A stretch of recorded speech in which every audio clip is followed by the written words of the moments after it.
Et à la une, donc, je voulais vous parler de tous ces bouleversements que l'on voit bien là ces dernières heures. Hein, c'est l'actu sur Renault Décode, je vous parle des dernières actus qu'il ne faut pas manquer. Et ben, il y a eu un petit faisceau, un large faisceau d'annonces qui peuvent nous envoyer un petit frisson dans le bas du dos. Le premier, celui dont on parle le plus, c'est celui de Microsoft. Microsoft qui a annoncé une vague de licenciements. Alors, ils avaient déjà eu ce genre de truc. Cette fois-ci, c'est près de 10 000 suppressions de postes annoncées chez Microsoft. Donc, on ne compte pas les postes qui mutent, qui changent, les gens qui s'en vont et qui sont pas remplacés. Non, là, on parle carrément de 9000 mecs d'un coup dehors du côté de chez Microsoft. Oui, c'est un petit peu violent, d'autant qu'on peut se dire, mince, c'est que Microsoft va pas bien. Pas du tout. Microsoft va très très bien. Il va même très très mieux. L'intelligence artificielle booste absolument le géant interplanétaire. J'abuse un petit peu. Mondial, ça suffira.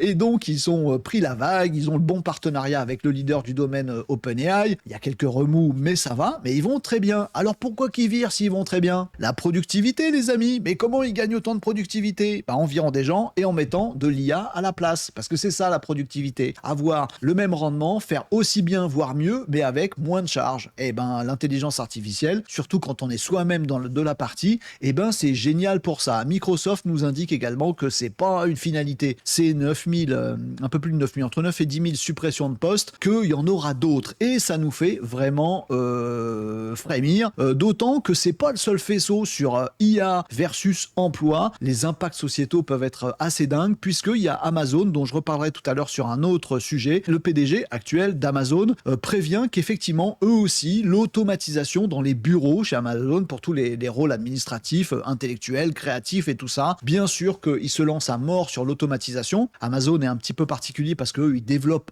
en interne, c'est aussi un géant de tout ça, leur système d'IA et d'automatisation. Et eux, ils parlent non seulement de l'IA, mais aussi et surtout de l'automatisation. Voilà, automatiser des choses avec de l'IA dedans, bah, ça permet effectivement de remplacer, on va le dire le mot, hein, c'est comme ça, remplacer des humains. Donc oui, chez Amazon, on nous l'annonce aussi, ils préparent les troupes, va encore y avoir des licenciements, mais la boîte va très bien. Et c'est assez particulier ce qui se passe. Le patron d'Anthropic qui dit, écoutez, nous, en tant que producteurs de ces technologies IA, nous avons le devoir, tiens, je vous le cite, Dario Amodei, nous avons le devoir et l'obligation d'être honnêtes sur ce qui se prépare. Et je pense que tout cela n'est pas dans le radar des gens. Les gens ne voient pas ce qui est en train de se passer, mais les bouleversements sont absolument titanesques.